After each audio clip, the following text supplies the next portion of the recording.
We're back. I'm Outraged, episode 3. As you can see, I'm not taking care of myself.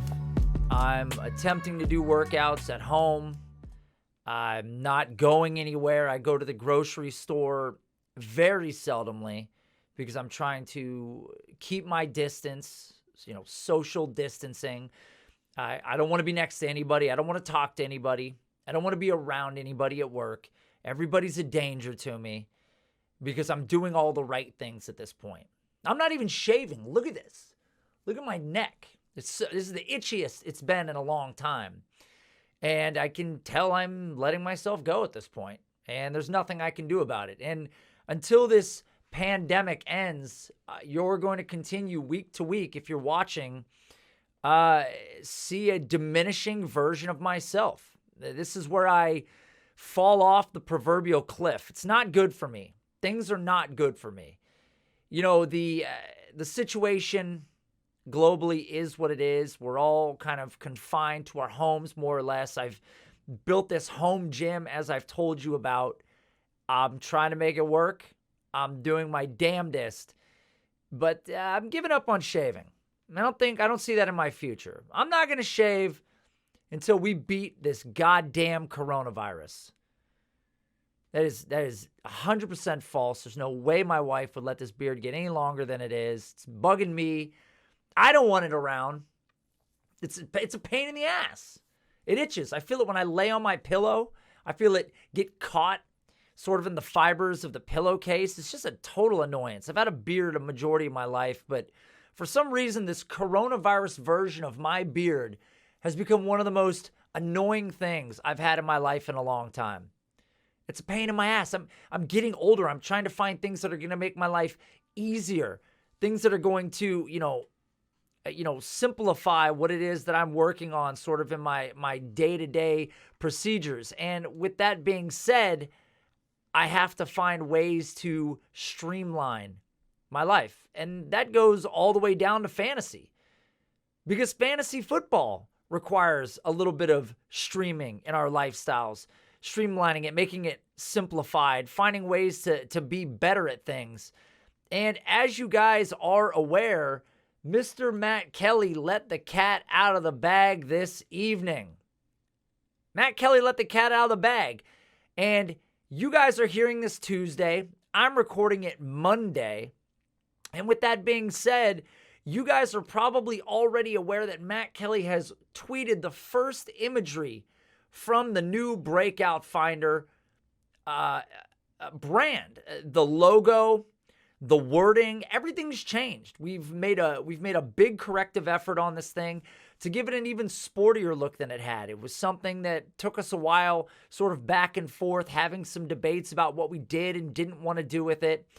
And Matt Kelley tweeted it out to the world. So you guys are seeing it for the first time. You're listening to this now after the fact. And there is a good chance that the app has already dropped since you guys are hearing this. Because we talked, Matt Kelley and myself and the developer, and we talked about releasing the app as soon as Monday, which is today as I'm recording this. But it sounds like it could even roll out tomorrow, which is Tuesday. So undoubtedly, this app drops this week. The app that everybody's been waiting for. Nobody knows enough about. Matt Kelley and I are absolutely, 100% behind this thing. We've worked on it for months and months and months now. Those of you that have been supporting the project, I appreciate every one of you. You guys have been waiting on this thing to come out, and here it comes in all of its infinite glory. It's got more than I could have ever imagined. When Russell Clay and I first developed this, it had our 3 brand metrics and a couple other things. But since Matt Kelley's come on board and helped expand even what I had envisioned for it, we've reached an incredible level where the app itself has speed scores, agility scores, college yards per reception. There's so much more to this than anything that I had ever even envisioned going into it. And he did it on such a short timeline. It's a pretty incredible undertaking that we've achieved. And it's going to drop this week. So I'm very excited. I want you guys to either tweet at me or talk to me here on Patreon. Tell me what you like about it. Tell me what you hate about it. I hope there's nothing that you hate about it, because I think this thing looks the best of any app in the fantasy football industry available on the Apple Store. And I'm not just saying that because it's an app that I'm involved with. I really do think it looks that good. Everything about it is aesthetically pleasing. So I'm incredibly excited for you guys to get to mess with this thing. Excuse me. I'm ready to release it. I wanted to release it months ago. I wanted to tweet out pictures of it months ago. But of course, Matt Kelley, he goes, don't do it, man. He goes, just relax, calm down. You don't need to show everybody yet. Let's wait. Let's push it back. Let's wait till we're closer to the date, and then we'll start dropping some nuggets for these people. And tonight, Monday night, Matt Kelley released the very first bit of new Breakout Finder content, and you got to see a little bit of that new logo. You got to see a little bit of the brand wording, and this week, you're going to see the whole thing. You're going to see the whole app, and I swear to you guys, it's going to blow your mind. And I want to talk about the breakout rating when you guys see it. If you have questions, let's chat. I'm sure on more podcasts coming up, I'm going to be able to start releasing this information because we wanted to keep it locked up until we could release the app so that you guys could really get a look at it. And if you guys caught the last Sonic Truth podcast, I have to apologize because the show lagged harder than any show I've ever heard. Now, I didn't listen back to the podcast itself, but of course, Matt Kelley told me that I lagged the entire time. It was the worst audio I have ever delivered on the show.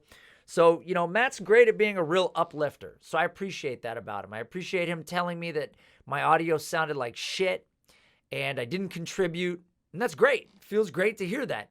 Because on that night, the coronavirus was crushing the fucking internet. It lagged everything. That show was one of the most buffered and big flop moments I have ever had streaming on YouTube. And I apologize for that. I don't know what to say. I did not know that on the night we were going to go live, that the internet was going to be bustling with coronavirus fever. Because that's the only thing I can think of.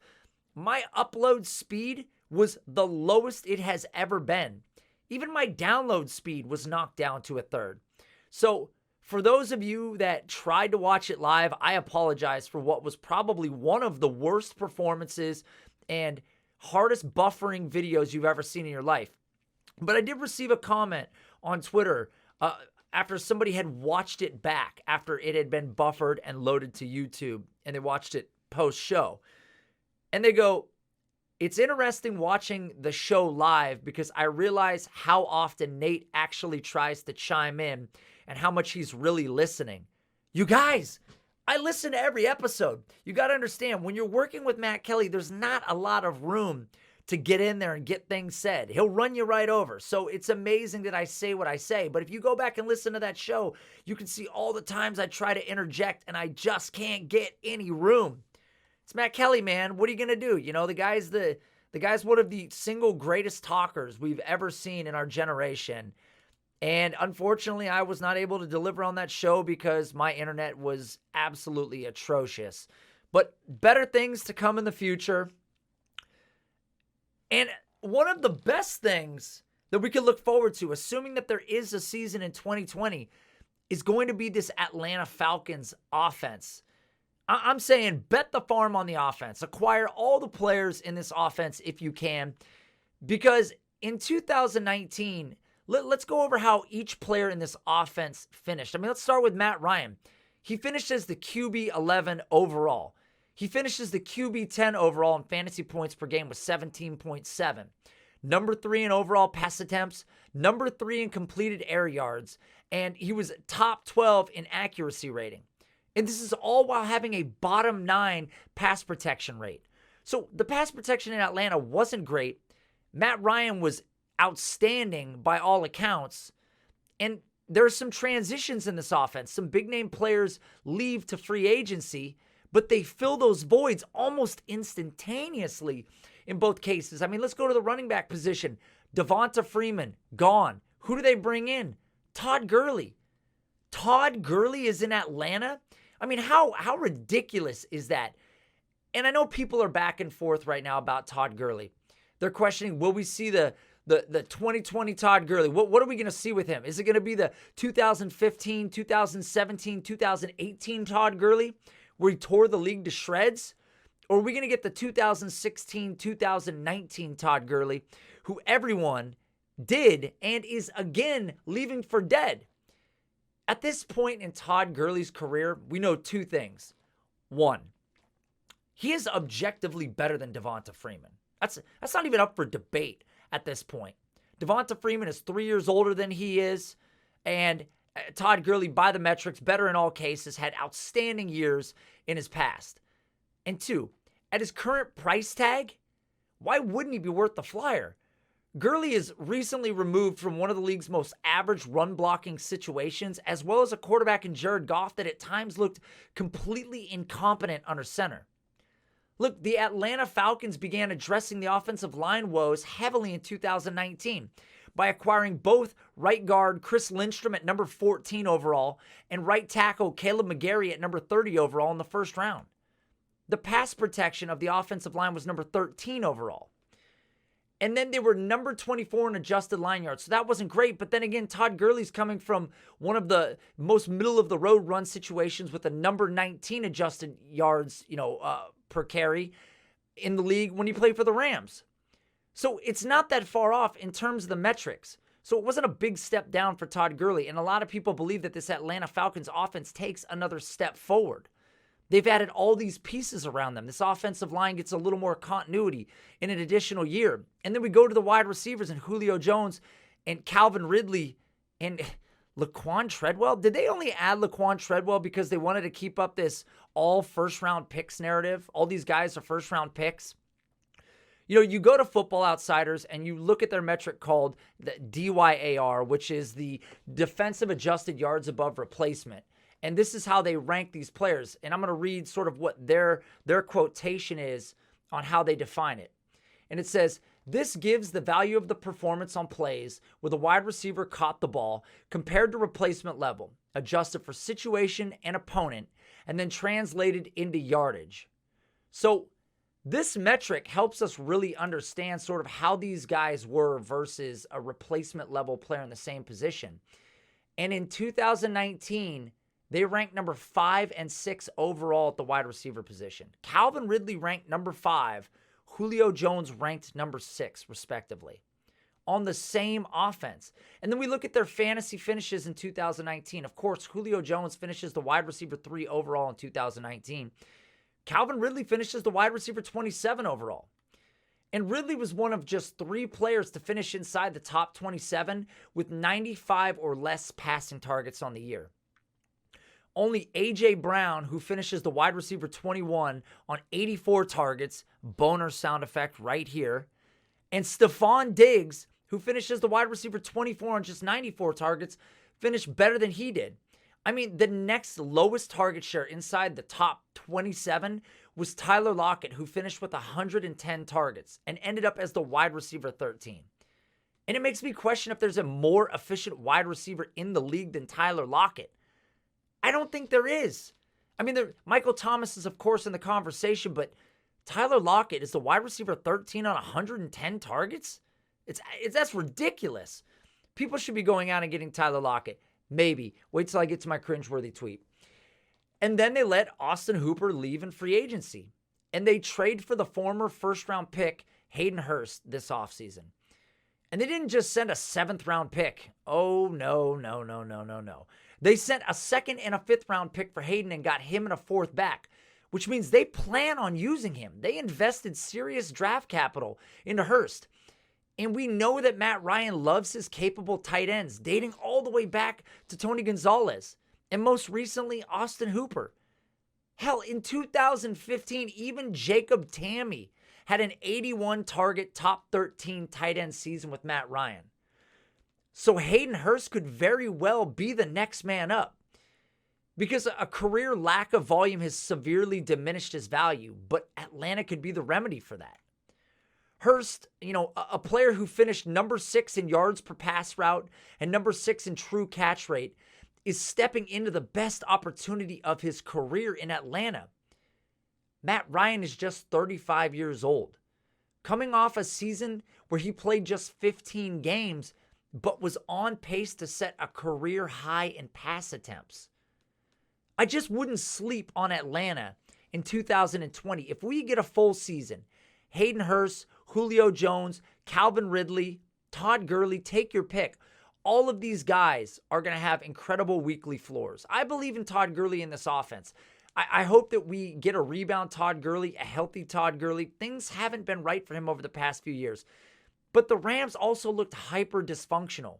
And it may be fair to say that Todd Gurley is set for a touchdown regression, which is possible by any account. But I think that these are the things that we have to take into account when we look at this offense. Todd Gurley's still young, again, 25 years old. Why wouldn't you invest in him?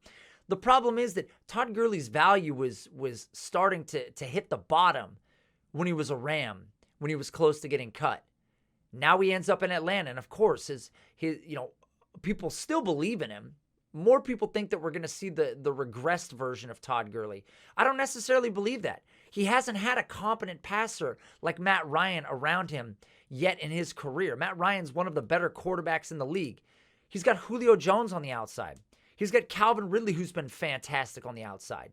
Yes, they lost Austin Hooper. They gained Hayden Hurst. This offensive line has been shored up. There's a lot of reasons to believe in Todd Gurley in this offense where he doesn't have to be the number one option. He doesn't have to be the cog in the offense making this engine work. Matt Ryan can get things done for him. Julio Jones is going to take a lot of heat off him. If you can get Todd Gurley on the cheap, which I still think a lot of owners can, I would certainly be looking at it because I'd be a big fan of this price tag entering 2020. Oh, God. Cringeworthy tweet. This is, I only call this one cringeworthy because I used my own tweet this week. So let's pull it up. If you're watching on the video, here it is right here. I quote tweeted this. It's myself. I put a picture. And has anyone seen DK Metcalf this offseason?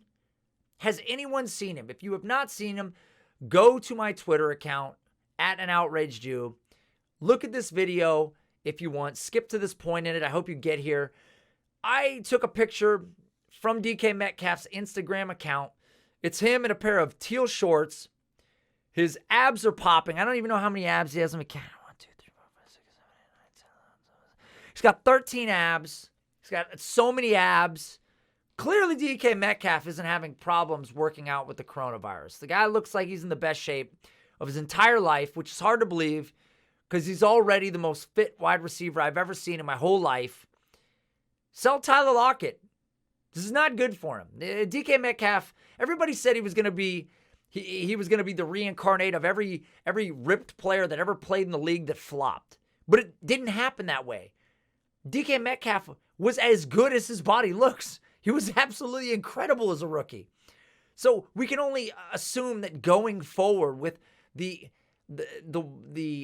words that have come out of Russell Wilson's mouth, wanting to change this offense, wanting it to take a step forward, wanting them to invest more in it, we can only assume that DK Metcalf is a big part of that plan. And I only call this tweet cringeworthy because, again, it's my own. And it's a picture of DK Metcalf with his shirt off, chewing on his gold chain. I swear to God, I have never seen a more fit NFL player in my life. This guy is ridiculous. The absolute Adonis. The best bot in the draft, as I've said a million times. So good. I'm so impressed by this. I'm so glad he's in Seattle. Everybody else sucks. DK Metcalf should have never fallen where he fell to. And if you own him in Dynasty, good for you. I don't own one share of DK Metcalf.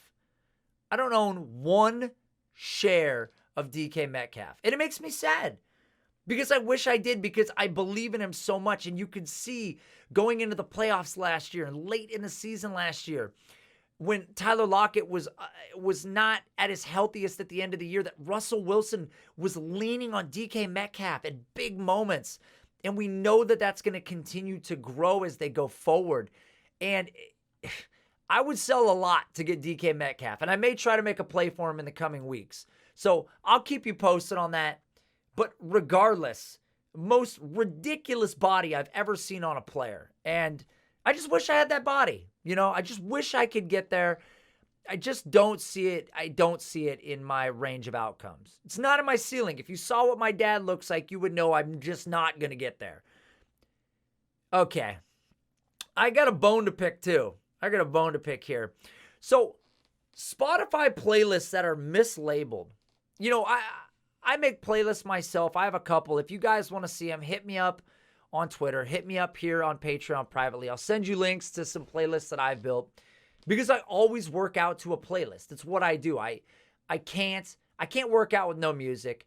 And, you know, conversely, I also, when the gym was open, I couldn't work out to the music that was playing in the gym because you can barely hear it for the most part. And like I've said before, they're playing, you know, like Love Machine on repeat 97 times in a row.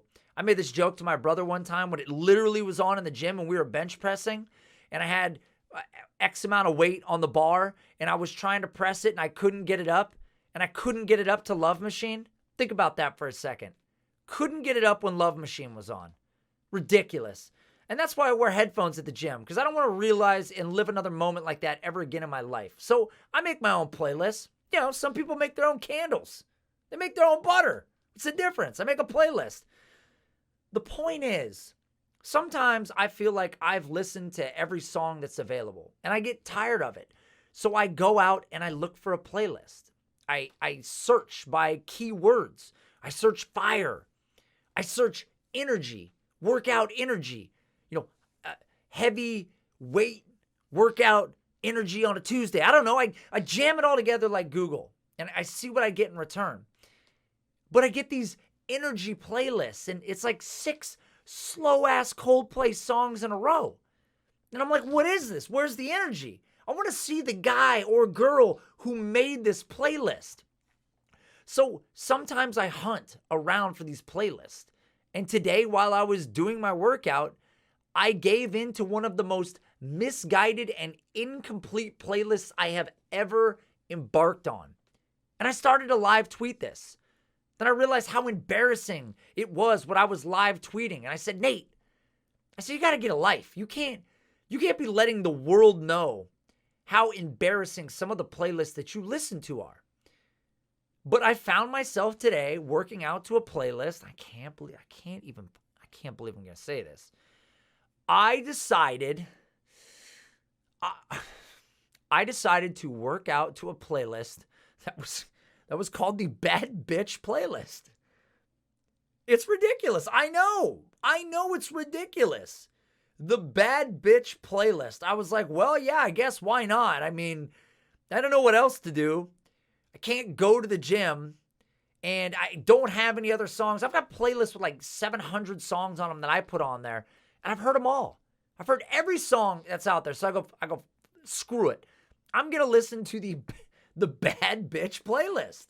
I'm feeling like a bad bitch right now. So I'm going to listen to this. And the first 3 songs that come on are all about cocaine. All of them. Unrelatable. Have no idea what's going on. Never done a bump of cocaine. No problem with anybody who has. I haven't. Songs didn't really vibe for me. But I listened to them anyway. So I'm going through the workout and I'm like, God damn, 3 songs about cocaine? I'm like, I hope the 4th song is better.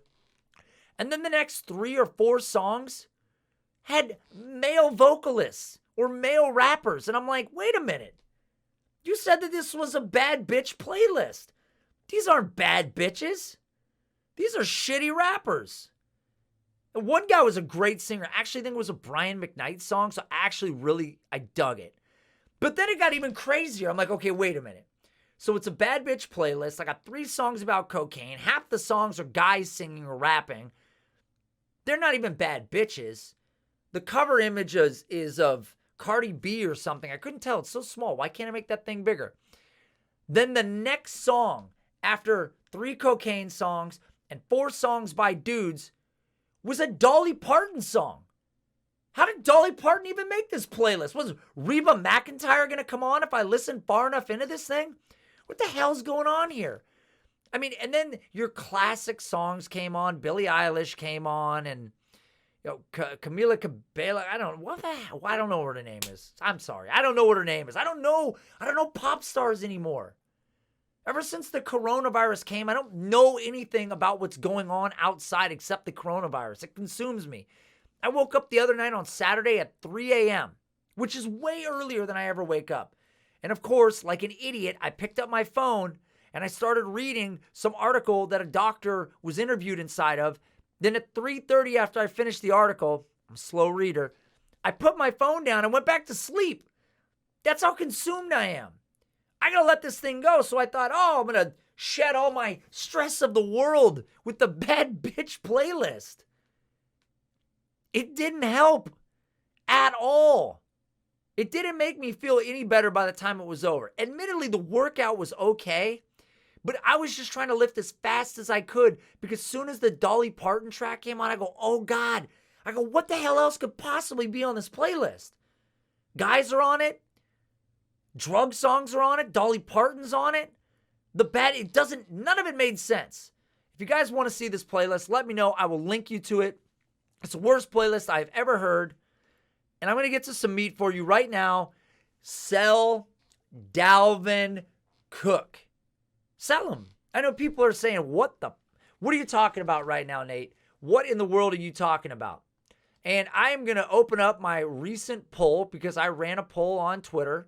And I asked the world. I put a trade that I just recently made in a dynasty league up on Twitter.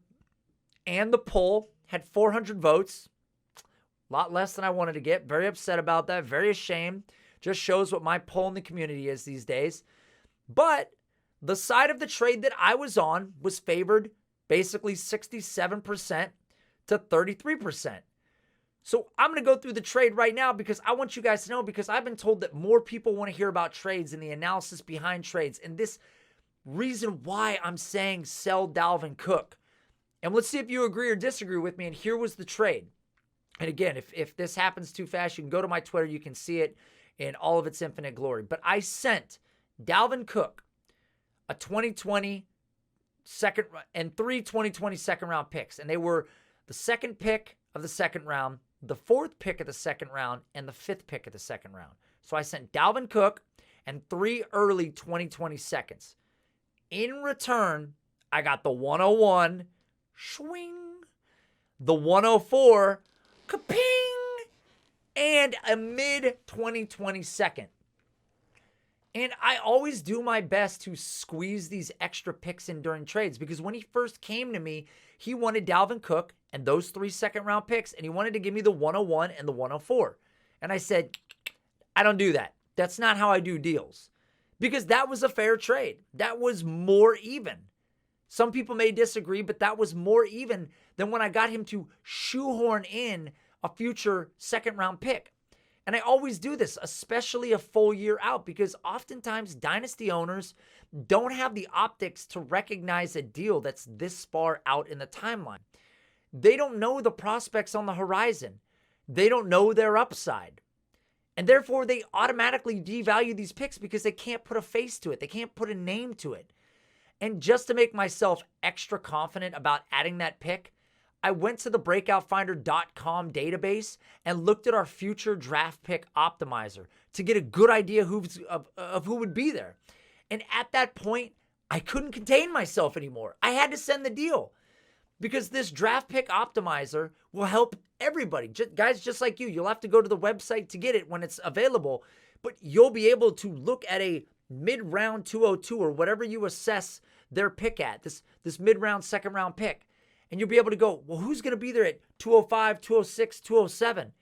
We're going to tell you who's going to be there using incredible amounts of data that we're compiling and expert opinions on this. We're going to give you a great idea of who's going to be available so that you can really get a good understanding of what you're sending this pick away for or what pick you're trying to acquire. And it's rare in a deal when I send picks to someone that I'm not actively lurking and looking to tag extra picks onto. So when I send you 3 picks, I can guarantee you're going to send me back what I'm looking for and a little something extra. I always try to get a little something extra. And if it wasn't a 2, which I was dead set on getting, it would have been a 3. But there was no way I was walking out of there sending him 3 draft picks in DALVIN Cook and just getting the 1st and 4th pick in the draft. But in this deal, it came down to a ton of factors for myself and this other owner. he saw a bunch of lottery tickets that he could scratch. And they were early second-round picks in a wide receiver class that many people believe is the deepest we've seen in a very long time, if not all time. And he was getting DALVIN Cook in the deal, right? So that was a huge reason why he made the deal. Alternatively, as much as I love DALVIN Cook and believe that Stephon Diggs departing only helps him in 2020, I remain concerned about his future upside and durability. So pretty simply, I get to write off these concerns and ship him away for a player that I don't even have to think twice about from a health standpoint. And that's Jonathan Taylor, right? We all know it's Jonathan Taylor. Durability, not a question. Athleticism, not a question. Feature size, not a question. Draft capital will not be a question. He's younger, faster, more athletic, more durable. But people are going to say, Nate, can he catch? Because that's the real sticking point between these two players. It's the only knock that you're going to find on Taylor's profile. And he mostly alleviated in 2019 when he nearly caught 30 passes at Wisconsin. But then there's DALVIN Cook, a player who finished as the running back 6 overall in 2019 and averaged 20.9 fantasy points per game. It's ridiculous. And a big part of this could have also been the 13 touchdowns that he scored in 2019. Something that we've seen rise and fall with players year to year. I always talk about it on shows. Touchdown variance is hard to predict. And again, I mean, look no further than 2018 to 2019, Alvin Kamara. He watched his situation go from 18 touchdowns in 2018 to just 6 in 2019. He fell from the RB4 to the RB9. And a big part of that was the touchdowns, obviously. And DALVIN Cook could very much be in for a similar level of regression. Because DALVIN Cook's 20.9 fantasy points per game may have won owners' titles in 2019. Except me, of course. Because I was forced to start Mike fucking Boone in the playoffs. Thanks a lot, DALVIN. But how much did he help you in 2018 when he was averaging 13.8 fantasy points per game? And I know that fantasy players will point out the fact that he had 5.8 additional carries per game this season. But what they won't have is the foresight to see his future. I talked about it earlier, his future. The future is a potential for a 17-game season in 2021, something that should make most fantasy gamers and DALVIN Cook owners very nervous. Because if the Minnesota Vikings offense that we saw last year, the one that just traded away Stephon Diggs, was the real Minnesota Vikings offense headed forward, then we are seriously right to question DALVIN Cook. Because just last season, the Vikings finished number 4 in the league in rush attempts. And we witnessed the highly capable backup runner Alexander Mattison touch the ball 112 times in just 13 games in 2019.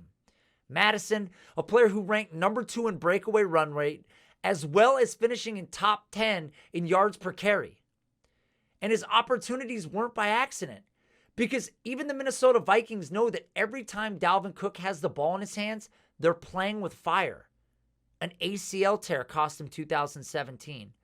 A hamstring strain in 2018 that cost him 5 games. And then shoulder problems in 2019 that cost him 2 more games and killed many of us in the fantasy football playoffs. And you think that an expanded NFL season would be a good thing for DALVIN? I don't, and neither should you. His weekly volume should be scaled back. His touchdown upside, again, will be wildly variant. And this is all assuming that the Minnesota Vikings offense that we saw last year stays run heavy like 2019. And they don't flip the script and throw like they did in 2018 when they ranked top 6 in the league in pass attempts. 2018 was a mirage, an anomaly, a glitch in the matrix for DALVIN Cook. And it's the reason I'm advocating for people to sell high if you can. In my offer, I ship 3 2020 early seconds because the hit rate on these, as we know, is much greater at that point in the second round. And I assume that the owner that I sent them to won't be using the Breakout Finder app. I just winked at the camera if you're watching the video. Anywho, but the deal affords me the ability to add Jonathan Taylor, who should see an insane weekly floor of rushing opportunity to pair with his immense big play upside. And I believe in his hands.